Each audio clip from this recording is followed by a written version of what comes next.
And I lost in one fell swoop every friend that I had. Because once you're disfellowship, people, you know, the Bible says don't even eat with them, right? So once you're disfellowship, they are not allowed to speak to you.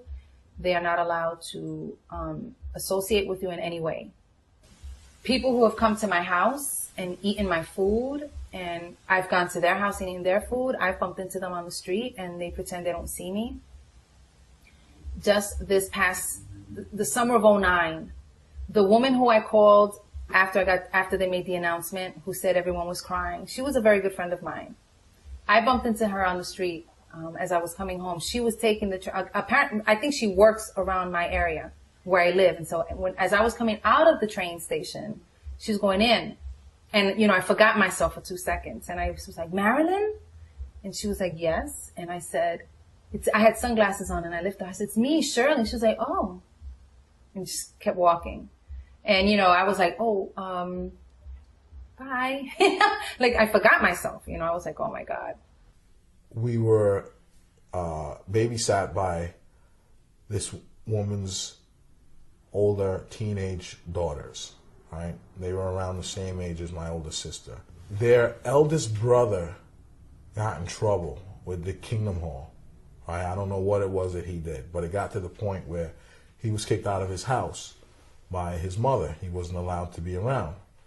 Now, when the mom wasn't there, he would come by and visit. And they would always say, hey, look, don't tell so-and-so that our brother was here.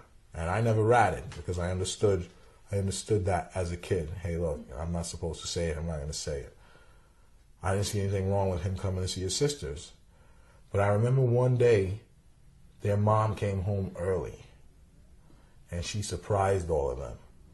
And I guess, I don't know how she knew he was there. Maybe she recognized the car or something, but she came in the house and she knew that he was there. And even though he fled out the side door, I remember her chasing him and going out the side door and saying, Trevor, get back here. The elders are going to cook your goose when they see you.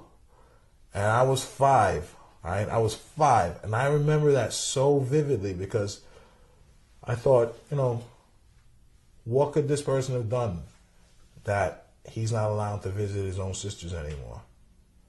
Right? I didn't know that years later I would have a similar situation in my family, but I remember how it impacted that family, and I never forgot the heat that his mother showed, because she wasn't happy to see her son, right? She was there to let him know that you got it coming from the elders, right? You got it coming. They're gonna cook your goose. Those were the words that she used. I never forgot that. So I was, when my father passed away eight years ago now. Yeah, real close to the 8-year mark. We knew that he was going to die. We got a few months' notice, and so as the time came closer, I went and I stayed 3 of the last 4 weeks with him. I'd scheduled to take a fight on the East Coast, and it was decided I was going to go ahead and take that fight. I'd committed to do it. I'd done all that I possibly could. And so in the 3 weeks of being there and helping to take care of him, prepare for what the inevitable was, my sister came up to visit for a few days, and I hadn't seen my sister. I talked to her. I also called her when my daughter was born, but I hadn't talked to her since I was, probably 24 or something like that. So this was 30, so 6 years. So I hadn't talked to her in 6 years, other than that one phone call. So I was having a daughter, and I walk into the house, and she's sitting at the kitchen table, and I go, Vicky, how are you? And she's reading the newspaper, and she goes exactly like this. Hello, Nathan.